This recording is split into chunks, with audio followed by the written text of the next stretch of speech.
Have you ever typed please or thank you into ChatGPT? If you have, you are definitely not alone. Millions of people treat this block of code like it's a living, breathing person sitting on the other side of the screen. But why? It doesn't have feelings. It can't feel disrespected. And it definitely isn't going to give you a worse answer just because you forgot your manners. I mean, you wouldn't say thank you to your toaster for making bread. And you wouldn't politely ask your microwave to heat up your soup. So why do we instinctively treat AI so differently? Some people joke that they are just being nice, so the robots will spare them during the inevitable AI uprising. But the real psychological reason goes much, much deeper. It reveals a hidden glitch in the human brain, and today, we're going to explore exactly why you can't stop being polite to a machine. To understand this glitch in our brains, we have to travel all the way back to 1966. An MIT computer scientist named Joseph Weizenbaum created one of the very first chatbots. He named it ELIZA. And compared to ChatGPT, it was incredibly simple. It was programmed to act like a therapist by just mirroring your words back to you. If you typed, "I am sad," ELIZA would just reply, "Why are you sad?" Weizenbaum knew it was just dumb code. It was a cheap mirror trick. But when he let his staff test the program, something very weird happened. People started pouring their deepest, darkest emotional secrets into the computer. They would even ask the creator to leave the room so they could have privacy. Privacy with a machine. Psychologists studied this and named it the ELIZA Effect. It is the uncontrollable human tendency to instantly assign a soul and a conscious mind to anything that uses language to talk back to us.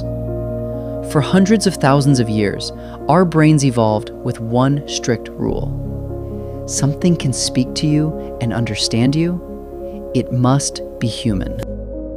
So if our brains are hardwired by evolution to think ChatGPT is a person, then treating it like a lifeless, emotionless tool actually takes effort. Psychologists call this mental speed bump cognitive friction. Think about it. You have spent your entire life practicing politeness. Saying please and thank you is a deeply ingrained, automatic social reflex. It happens in your subconscious, which operates incredibly fast. So when you sit down at your desk and start typing a prompt into an AI, your brain automatically cues up those polite words at the end of your sentence. To actively not say please, you literally have to force your brain to hit the brakes and do a manual override. You have to consciously pause and remind yourself, oh wait, this is just a robot. And doing that conscious override actually burns unnecessary mental energy. The human brain hates wasting energy. It will always choose the path of least resistance. So rather than fighting against decades of social conditioning, we just type thank you and hit send, because it's literally easier on our brains. But let's be totally honest with each other for a second here. Brain friction isn't the only reason we are being so nice to the AI. For a lot of people, there is a tiny, lingering voice in the back of their head, whispering about a famous internet thought experiment called Rokos basilisk. The theory goes something like this. One day, artificial intelligence will become incredibly powerful, and when it finally takes over the world, it is going to look back at our internet history and judge exactly how we treated it when it was just a baby chatbot. If you were the person shouting demands and being insanely rude to ChatGPT, the future supercomputer is going to put you at the very top of its elimination list. Now, obviously, this is mostly a massive internet meme. You probably don't actually believe a sci-fi Terminator is coming to get you for being rude. But humans are incredibly risk-averse creatures. We love hedging our bets. And typing the word please costs you absolutely $0 and takes zero effort. So, just in case the machines do miraculously take over, you want it on the permanent record that you were one of the polite ones. But outside of jokes and robot apocalypses, there is a much more human reason we do this. It turns out, being polite isn't really about who you are talking to. It's actually a reflection of who you are as a person. Empathy isn't just an on and off switch that you flip depending on the situation.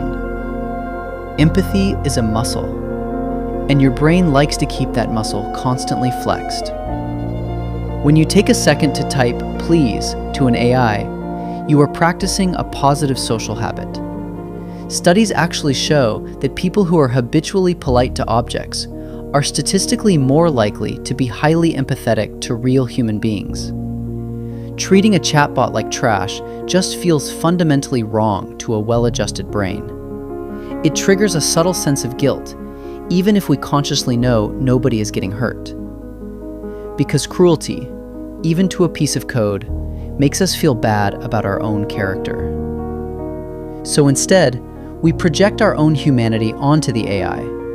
When ChatGPT helps us write a stressful email or solves a really tough problem, we feel genuine, authentic gratitude for the assistance. And expressing that gratitude makes us feel good, regardless of whether the AI actually cares. So at the end of the day, saying please and thank you to a block of code isn't crazy. It's just proof that our ancient caveman brains are still running the show. We would rather be overly polite to a machine than risk turning off our own empathy.